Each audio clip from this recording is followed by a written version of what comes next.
Magandang umaga po sa ating lahat.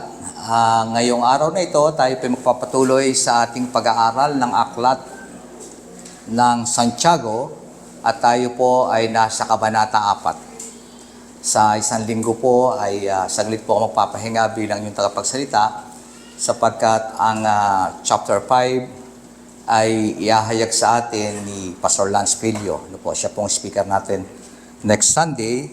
At the same time ay sa hapon ay ang ating introduction ng ating membership class na pangungunahan din po ni Pastor Lance. Kaya we're going to be busy on Sunday. Kaya sana nandito po tayong lahat. Tayo po'y saglit manalangin. Our gracious Father in heaven, salamat po Panginoon sa umagang ito, sa muling pagkakaloob mo po sa amin ng pagkakataon na maging bahagi ng aming pagsamba sa inyo. Tulungan mo po kami na maunawaan ng mga kapahayagan ng iyong mga salitang iahayag sa umagang ito. Tanggapin nawa namin po ito ayon sa iyong biyaya, sa pangalan lamang ng iyong anak na si Jesus. Amen. Men look at the outside, but God always look at the heart. Ito ang bagay na gustong iparating ni James sa kabuuan ng kanyang liham.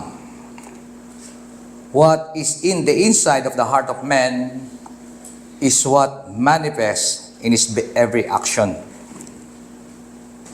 Palagi is always the attitude of a regenerated heart.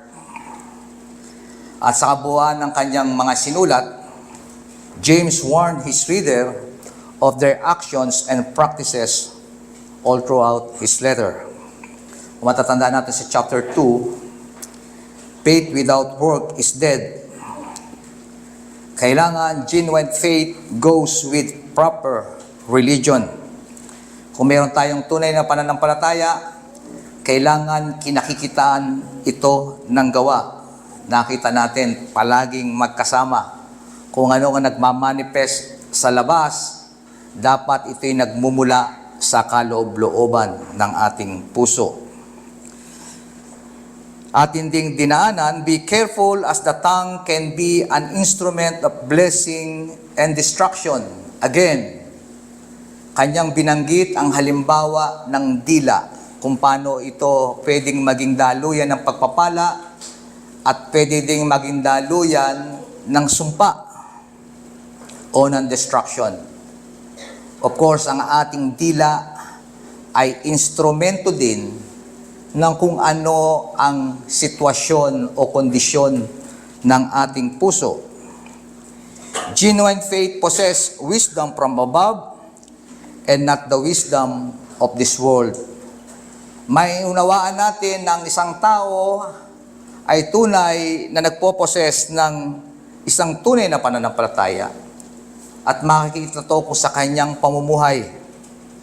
He possessed wisdom from heaven and not the wisdom of this world.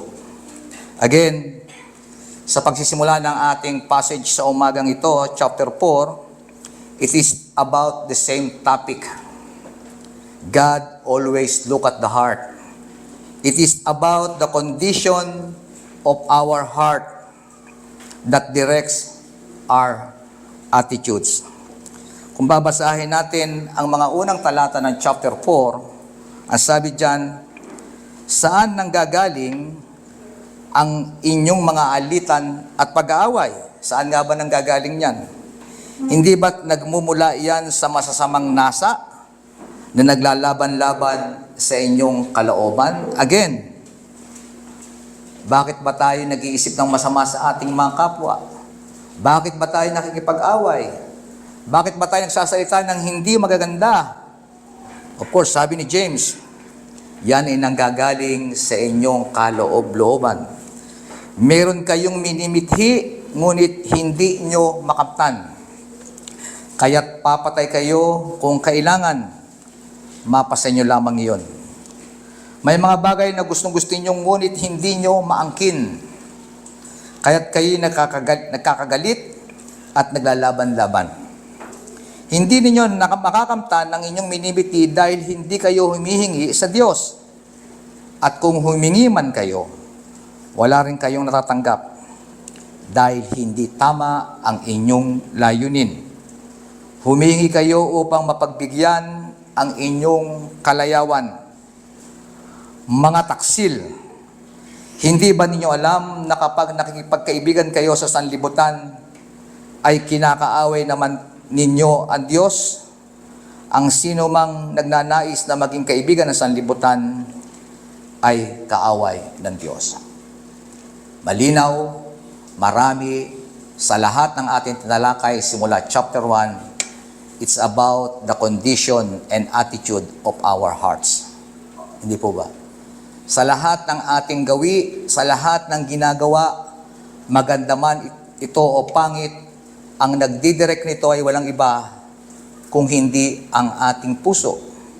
Kaya naman, kung meron tayong regenerated heart, yung puso ng pusong laman, hindi pusong bato, the heart of flesh na sinasabi ng mga propeta, na siyang dapat meron tayo bilang mga anak ng Diyos, dapat nakikita to sa lahat ng ating ginagawi at sa lahat ng ating ginagawa. Our sermon this morning will focus on the last part. Pero gusto kong ring linawin sa inyo, ito ay tungkol din doon, sa attitude ng ating puso. Babasahin ko sa Tagalog. Ito po ang salita ng Diyos. Makinig kayo sa akin.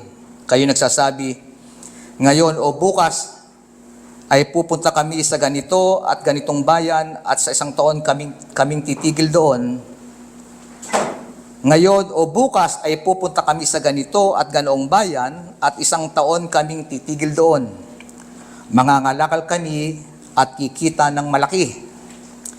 Ni hindi nga ninyo alam kung ano ang mangyayari sa inyo sa araw ng bukas. Ang buhay ninyo'y parang usok lamang. Sandaling lumilitaw at agad nawawala. Sa halip ay sabihin ninyo, kung loloobin ng Panginoon at nabubuhay pa kami, gagawin namin ito o iyon. Ngunit kayo'y nagmamalaki at nagyayabang at iyan ang masama.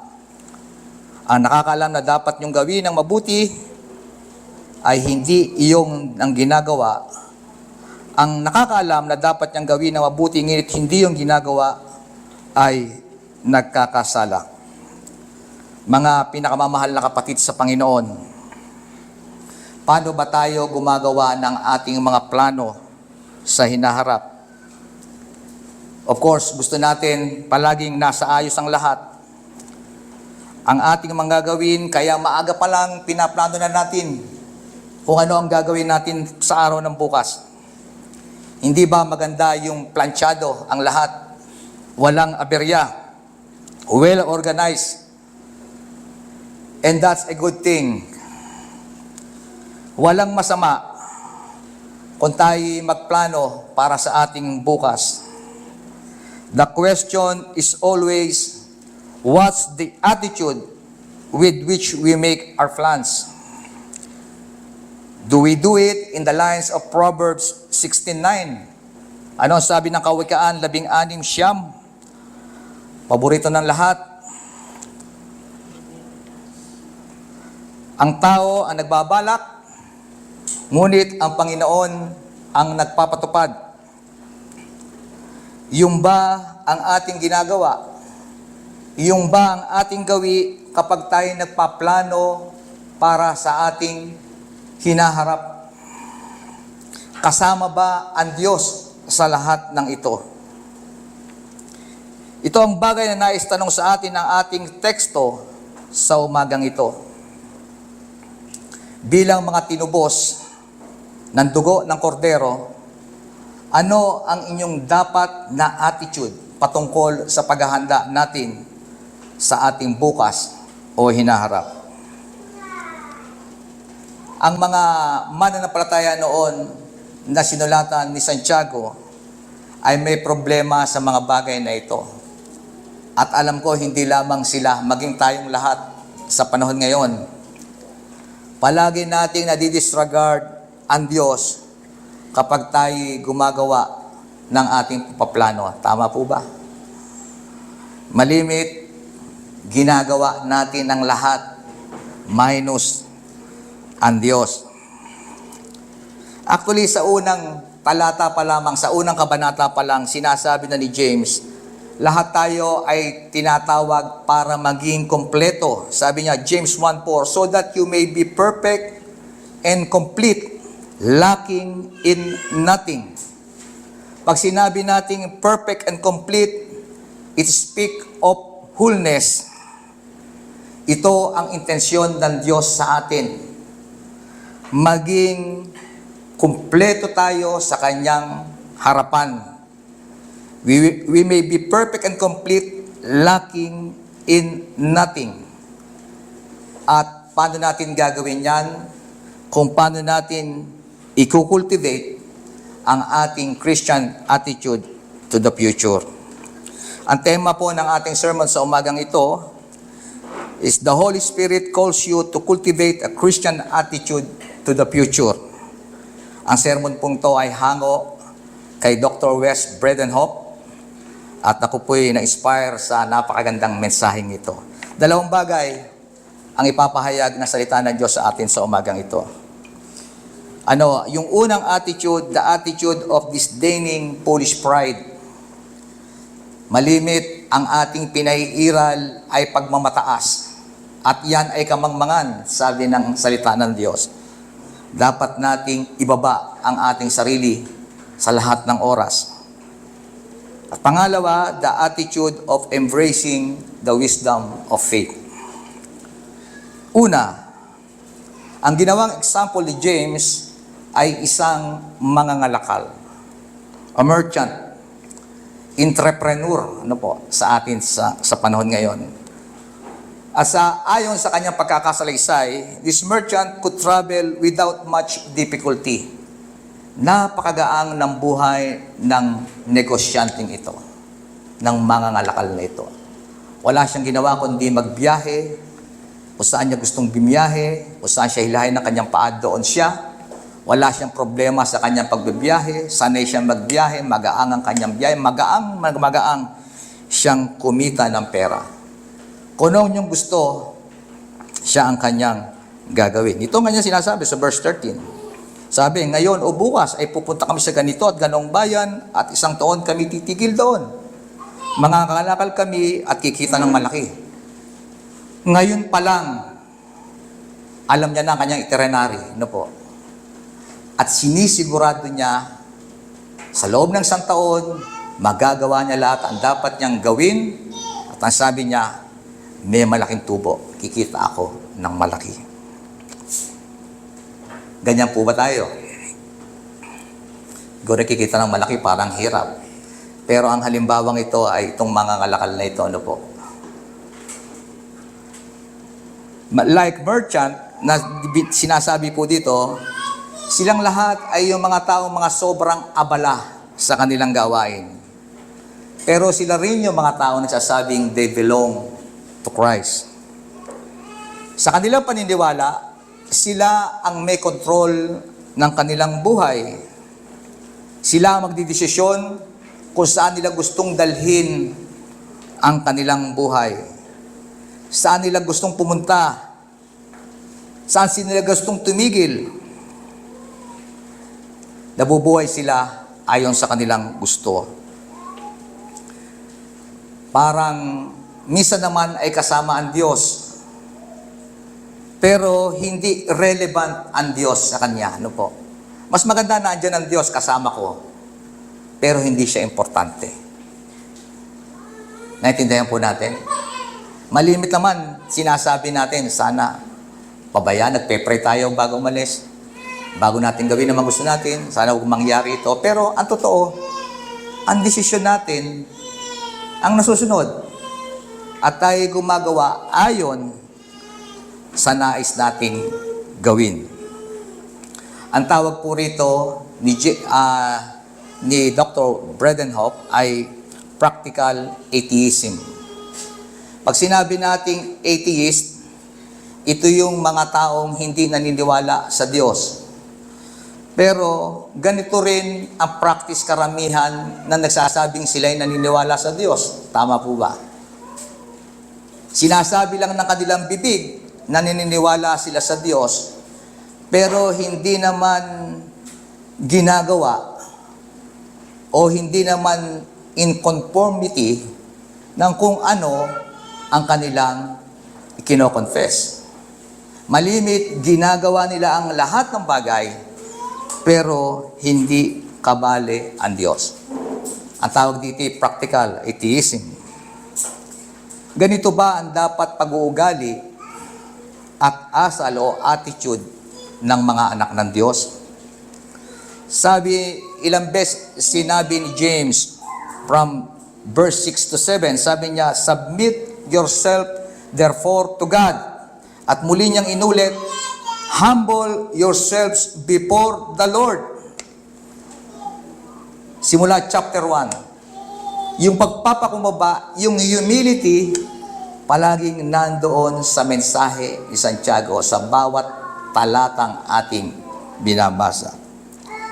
Boasting is a kind of pride that needs to be rebuked. Sabi nga ng verse 14, "Yet you do not know what tomorrow will bring." Hindi mo alam kung ano ang dadalhin sa iyo ng bukas. May ibang translation sabi, "You by your own very nature don't even know what will happen tomorrow." Sa ibang salita, tao ka lamang. Hindi ka Diyos. Yun ang gustong sabihin sa atin. You're a mere creature who can't look ahead and say what's going to happen. The worldly wisdom advice, sabi nga sa mga kabataan ngayon, be a better you. Narinig nyo na ba yan? Yan palagi mismo sa loob ng simbahan, sinasabi, be a better you. Yan ang advice ng mundo sa lahat ng mga kabataan natin ngayon. Magpakatapang kayo, sapagkat wala kayong dapat asahan kung hindi ang inyong mga sarili. Mga magulang, sinasabi niyo ba yan sa inyong mga anak? Wala kayong ibang kailangan. Hindi nyo kailangan ng Diyos. Ang mahalaga, lumakad ka sa mundong ito. At ganoon din ang sinabi ni Satan kay Adan at kay Eva, hindi po ba? Pareho. Hindi mo kailangan ng Diyos. Kaya mong mabuhay nang wala ang Diyos. What we need to see ourselves are creatures who are dependent for everything upon our Creator. Dapat natin palaging itatak sa ating isipan, God, He's the one in control. At dinuktungan pa ni Santiago, what is your life? Who are you? Ano ba ang estado mo sa iyong buhay? Kung titingnan mo ang kalawakan, kung titingnan mo ang lahat ng bagay sa iyong paligid, sino ka? Napakaraming pwede nating sabihin, pero sinabi mismo ni James kung ano ang gusto niyang ibig sabihin. You're just like some stream coming out of a kettle, a mist. It's there for a moment, and then it's gone. Ano ibig sabihin? Para lamang tayong usok. No? Naandyan. Saglit na saglit lang, wala na. You may think you're in control of your life, but you're deluding yourself. Anong tawag dyan? Foolish pride. Mangmang. Nakita niyo, palagi natin dinidiscuss, no po? Anong karunungan meron dapat tayo? Karunungan mula sa langit, hindi kamangmangan na sanlibutan ito. Kung tayo ganito nagdidesisyon na parang walang Diyos, at sabi natin sa ating sarili, kaya natin gawin ng lahat ng bagay, ako ang may control ng aking buhay, we are foolish. we're foolish, and we are boasting against God. Ito po ang attitude ng mga mangmang at ng mga arroganting tao. Fools deny reality of themselves. They don't fear God and respect Him for who He is. Kung ating titingnan, Panginoon, sa kabila ng lahat alam niya ang lahat ng bagay, kilala niya ang kanyang sarili, pero sa lahat ng kanyang buong ministeryo sa mundong ito, kanino siya nakarely palagi? Sa Diyos. Hindi po ba? Ngayon tayo, sino tayo? Sabi sa verse 16, they're boasting in their arrogance. At mga kapatid, pinagmamalaki pa nila itong kanilang pagiging arrogante. Ako'y Kristiyano, pero hindi ko kailangan ng Diyos kapag ako'y nasa trabaho. Kristiyano lang ako pag Sunday, kapag may emergency, pe-pray ako, pero kapag alam ko na ang aking ginagawa, hindi ko na kailangan ang Diyos. Hindi sila seryoso tungkol sa Diyos. Meron nga isang illustration ng isang theologian, si Cornelius Van Til, habang siya raw ay nagbibiyahe sa isang tren, nakasakay siya sa isang tren, sa kanyang upuan, sa harapan niya, ay merong isang tatay, nakalong-kalong yung kanyang anak, na kasing laki siguro ni Totoy, no? At habang kalong-kalong niya yung kanyang anak, nakakalong sa kanya, sinasampal niya na sinasampal yung kanyang tatay.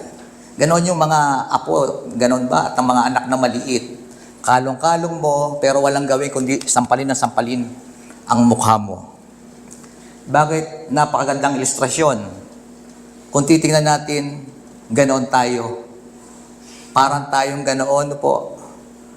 Kalong-kalong tayo ng ating Diyos sa kanyang lap. Pero pinamumukhaan natin sa kanya na okay lang, pareho na tayo. Pwede kong gawin kung anong gusto kong gawin. Hindi po ba? O nga't, konbinyento ako dito at kalong-kalong mo ako, pero pwede kong gawin kung ano ang gusto kong gawin. Being boastful of their arrogance isn't only foolish, but also wicked, evil, and sinful. Kapag tayo arrogante, nakakasala po tayo sa Diyos. It is wicked. It is evil. At yan nga po ang sinasabi ni James, of such boasting is evil. Itinuturo ng banal na Espiritu na dapat nating kamuhian ang ganitong uri ng pag-uugali at kamangmangan. Hindi dapat natin tingnan ng ating mga sarili bilang Panginoon na may hawak ng ating kinabukasan. Such thinking is foolish and therefore also wicked. We were purchased with a heavy price, nothing less than the life of God's own beloved Son. Recognizing that, we ought to be thankful. Thankful living means tossing out pride and arrogance in the way we live and also the way we plan. Mga kapatid, madali namang obserbahan natin ang ating mga buhay. Ano po? Yung buhay natin sa pang-araw-araw, paano tayo nabubuhay? Yung ating bang buhay ay nagmamalaki sa Diyos, puno ng kapakong pagmamataas o puno ng kapakumbabaan? At nakikita natin, napakaraming halimbawa, paano tayo magsalita, paano tayo makitungo sa ating mga kapatid, lahat halos pakikipagrelasyon. Paano tayo nabubuhay sa mata ng mga taong nakapaligid sa atin at sa mata ng Diyos? Doon lang makadedefine na natin, are we arrogant? Proud? Pangalawa, you can make your plans tomorrow, but make your plans with a Christian attitude which embraces the wisdom of faith. Palagi natin sinasabi ang kalagahan ng wisdom. Hindi po ba? Ilang beses nating dinefine, simula pa lang una, sinasabi ni James, ang tunay na pananampalataya ay kinapapalooban ng makalangit na karunungan. Sabi niya nga, sa una pa lamang, chapter 1, if any of you lacks wisdom, let him ask God. Available palagi ang karunungan ng Diyos para sa atin. Ang tanong lang, humihingi pa tayo? O hindi ko kailangan yan? Di ba? Ngayong nalaman natin na ang karunungan para sa ating kapakinabangan ay sinusupply sa atin ng Diyos, pero hindi pa rin natin hinihingi, anong tawag doon? Di ba nagmamalaki? Hindi ko kailangan yan. Hindi ko kailangan ng karunungan na galing sa inyo sapagkat kaya kong gawin yan sa sarili kong karunungan. Mangmang ang tawag. Wisdom is indispensable to the fullness of or maturity to which the Spirit is calling those who believe in Christ. Sa ating paglago sa pananampalataya, doon sa sinasabi natin kanina sa pagsisimula ng ating sermon, na we must be complete and whole and perfect. Kasi yun ang intensyon ng Diyos sa atin. Kailangan wala tayong kulang, wala tayong kakulangan. Hindi po ba? Ganon ang intensyon ng Diyos. Ang layunin ng Diyos sa ating buhay bilang mga mananampalataya. At malaking bagay dyan ang karunungan galing sa Panginoon. Ilang beses nating binabasa ang ating Bible. Ilang beses tayong nananalangin sa maghapon. Kinakausap pa ba natin ng Diyos? Yan ay may malaking katalungan sa ating lahat. Lahat tayo busy sa ating mga trabaho. Lahat tayo busy sa lahat ng ating mga ginagawa. Para maganda't makita nating busy, ipopost natin sa Facebook. Ito ang aking ginagawa ngayong araw na ito. My day. I'm happy. Masaya ako. All right ang aking paligid, ang aking pakiramdam. Napakagandang ilagay yan sa Facebook. Sana'y kasama ang Diyos sa lahat ng iyon. Ang wisdom na galing sa Diyos, ang palaging starting point niyan ay ang ating pananampalataya. Sinabi na natin dati yan. Hindi pwedeng paghiwalayin ang karunungan sa ating pananampalataya. Sabi ng Psalms 111, verse 10, the fear of the Lord is the beginning of wisdom. Dapat palagi nating inaamin sa ating sarili, kung tinitingnan natin ang ating kalalagayan, na walang permanente sa mundong ito. Ngayon, ikaw ay para lamang isang usok. Ngayon narito, bukas wala. Itong mga nakaraang linggo, nagiging totoo sa akin yata itong mga sinasabing ito. Na ngayon ikay narito, baka bukas, wala ka na. Minsan iniisip ko nga ano po. Ngayon linggong to, napakaraming karamdaman kong naranasan sa aking sarili. Ano po. Katatapos lang ng aking bulutong tubig. Yung shingles. Ito namang linggong ito, hindi ko malaan kung ano itong nangyayari sa akin. Alalamunan ko pagkasakit-sakit, ang sama-sama ng pakaramdam ko. Hinang-hinang aking katawan. Sabi ko, tama. Namimiss ko na nung araw na ako'y malakas. Pero ngayon tinatanggap ko na, wala na. Parte na talaga ng pagtanda. Totoo ang lahat na sinasabi na salita ng Diyos. Wala tayong pagmamalaki, mga kapatid. Huwag mo sasabihin palagi kang malakas. Sapagkat bukas, hindi mo alam kung ano ang mangyayari. Malimit nating sinasabi yung salitang, if the Lord wills. Tama po ba? God willing. Yan po pala ay yung salitang pag nakakita natin, yung abbreviation na DB. Hindi DB salud. Deo volente ang ibig sabihin. Ang ibig sabihin ay God's willing. At dito po ito kinuha sa tekstong ito. Tandaan nyo Deo volente. At kapag sinasabi nating if the Lord's will, every time we make plan, meron tayong dalawang bagay na dapat nating i-consider. Kasi hindi naman magic word lang yun, no po. Baka akala natin, magic word na, ay, bahala na ang Diyos. Kung kalooban ng Diyos. Marami tayong mga kapatid, narinig natin palagi sinasabi yan, bukas kalooban ng Diyos. Pero yung ba ay pareho ng iyong ginagawi at ginagawa? O sinabi lang ng iyong bibig dahil Kristiyano ka.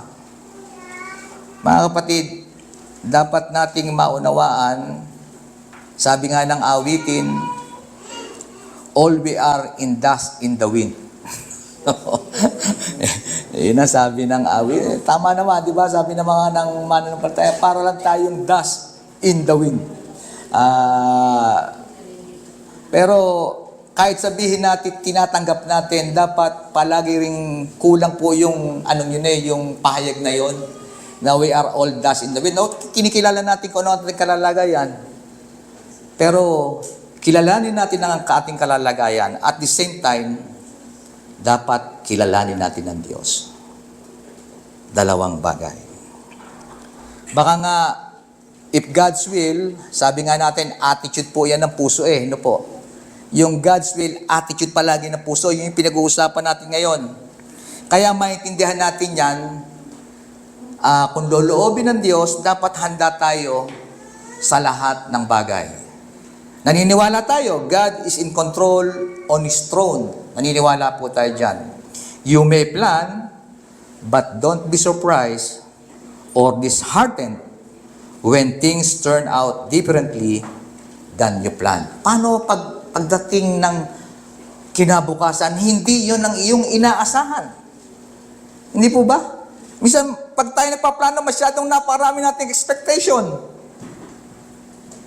Pero masasabi pa ba rin nating, Lord willing, kung ang mangyayari pala bukas ay hindi maganda. Bukas pala ma-aksidente ka. Bukas pala matatanggal ka sa trabaho. Bukas pala mananakawan ka, masusunugan ka. Mamatayan ka ng kung sino man. Ang tanong, ganoon pa ba rin? Ganoon ka pa rin ka-confidence na God is in control sa iyong buhay? So, napakagandang tingnan natin ang ating kalalagayan. Gaano natin naunawaan na ang Diyos ang may control. Kung ano ang kanyang nais, yon ang masusunod. Hindi lamang sa mga magagandang bagay, kung hindi maging sa mga bagay na hindi magiging maganda sa atin. Kahit ano mangyari sa araw ng bukas, alam natin, God is in control. At sa verse 17, sa ating malapit na po tayong matapos, may sinasabi about ignorance. Sabi, ang pagiging ignorante ay kasalanan. Tama po ba? We're told it's sin if we heard the message and go on claiming ignorance. Ngayon, narinig natin ang mensahe bago magtatanga-tangahan tayo. Mga kapatids, yan ay kasalanan. May dalawang uri ng kasalanan ayon sa ating pag-respond sa salita ng Diyos.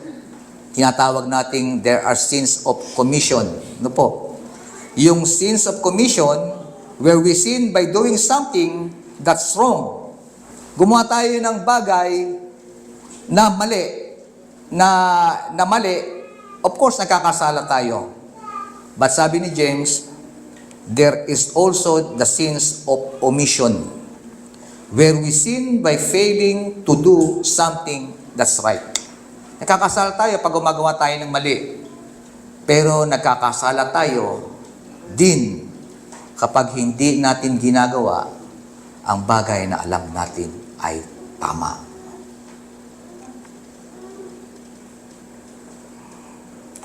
What we heard is James' outline of Christian attitude to the future. Ipinakita niya sa atin kung paano ang dapat nating gawin. Binigyan tayo ng Diyos ng karunungan sa umagang ito, at ito ay responsibilidad na dapat nating isakatuparan. Narinig niyo naman lahat ang sinasabi ng salita ng Diyos. Hindi naman kayo nakatulog, hindi po ba? Malinaw na sinasabi sa atin ang salita ng Diyos. Well, kung tayo mga Kristiyano, responsibilidad nating gawin ang lahat ng mga bagay na ating narinig. Kung mga bagay na alam natin ay tama, nasabi natin ngayon, Amen, pero hindi naman natin gagawin, nakakasala po tayo sa Diyos. We've heard the call to cultivate a Christian attitude to the future. Ganon tayo dapat magplano bilang mga mananampalataya. Simula ngayon, lahat ng gagawin ko para sa araw ng bukas, dapat nakahanda ko na ito'y kalooban ng Diyos. Kaya nga, mas maganda kung hindi na magplano, ba? Pero sa akin, okay lang na magplano as long na alam natin kung paano natin ito isasubmit sa Diyos. Meron akong ngayong araw na ito, dahil nga ako nagkasakit ng 2 araw, nawili ako manood nung tagal ng labas yun eh. Ano ba yung pinapanood ko? Crash Landing on You. Napanood ako ng Crash Landing on You. Habang nagsasalita yung lalaki, sabi niya, hindi ako nag-expect ng future, sabi niya. At madidisappoint lang ako, kaya para sa akin, walang future. Nadidisappoint lang ako. Pero hindi yun sa atin eh, hindi po ba? Bilang mga mananampalataya, hindi may iwasan na tayo magplano para sa hinaharap. Ang sabi lamang, kailangan lahat ng ating plano ay kilalanin natin na magsasakatuparan nito ay walang iba kundi ang Diyos. Do it through the Spirit out of thankfulness for the riches of salvation in Christ. Magplano tayo ngayong araw o magplano man tayo para bukas, do it with a Christian attitude that recognizes God's good rule in this world. We don't know what the future holds, but we know who holds the future. Amen po ba? It's the same God who sent His Son to be our Savior. And that God is good, loving, and in control. Mapagkakatiwalaan natin ang ating Diyos. Tayo po'y manalangin. Salamat po, Panginoon, sa liwanag ng iyong mga salita na sa aming muling pagtingin at pagsisiyasat sa aming mga sarili. Matagpuan na po nawa namin ang aming mga sarili na nagtatapat sa inyo. Kung sa tulong ng Banal na Espiritu, aming nakita ang aming sarili na we are proud, we are foolish. Palagi namin pinananalanganan ang karunungan ng mundong ito sa aming buhay. At malimit ay naisasantabi po namin kayo. Humingi po kami ng tawad, aming Diyos. Tulungan mo po kami. Salamat po sa iyong mga salita na muli nawang magpalakas po sa amin upang makapanumbalik po ang aming lakas pag nasaing makasunod sa inyo. At kung kami naman po ay nakita po namin ang sarili namin na kami nakakasunod, wag pong maginda nito ng aming pagmamataas. Tunay nga po, Panginoon, na wala kaming magagawa kung wala po kayo sa aming buhay. Kaya naman, aming Diyos, sa umagang ito, pagpalain mo po ang bawat isa na iyong mga salita. Patuloy nawa na kayo ang gumabay sa amin. Nawa ang iyong salita ang patuloy na magpalakas ng aming mga pananampalataya. Kayo ang may hawak ng bukas. Kayo ang may kontrol ng lahat ng ito. Salamat po dahil kayo ang Diyos na aming kilala at sinasamba. Sa pangalan po ng aming Panginoong Hesus. Amen at Amen.